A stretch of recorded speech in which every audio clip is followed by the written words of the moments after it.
Carbon নিঃসরণ না কমানো গেলে তাপমাত্রা বৃদ্ধির হার 1.5 ডিগ্রি সেলসিয়াস হবে।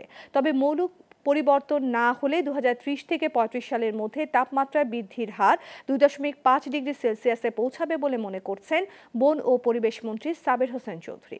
দুপুরে সচিবালয়ে ন্যাশনাল অ্যাডাপশন প্ল্যান্ট এক্সপো 2024 নিয়ে আয়োজিত সংবাদ সম্মেলনে তিনি এ মন্তব্য করেন। মন্ত্রী জানান, আগামী 22 থেকে 25 এপ্রিল বঙ্গবন্ধু আন্তর্জাতিক সম্মেলন কেন্দ্রে জাতিসংঘ জলবায়ু অভিযোজন সম্মেলন ন্যাপ এক্সপো আয়োজন করা হয়েছে।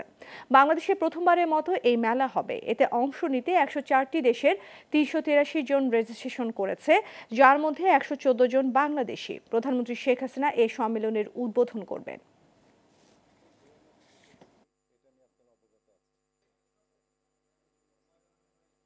এনডিসি যদি আরও আমরা অনেক গুণ বৃদ্ধি না করি, অর্থাৎ কার্বন নিঃসরণ যদি আমরা না কমাই, তাহলে 1.5 ডিগ্রি সেলসিয়াসের মধ্যে তাপমাত্রা বেঁধে রাখা সম্ভব হবে না। এটা করতে হলে কয়েকটা বিষয়।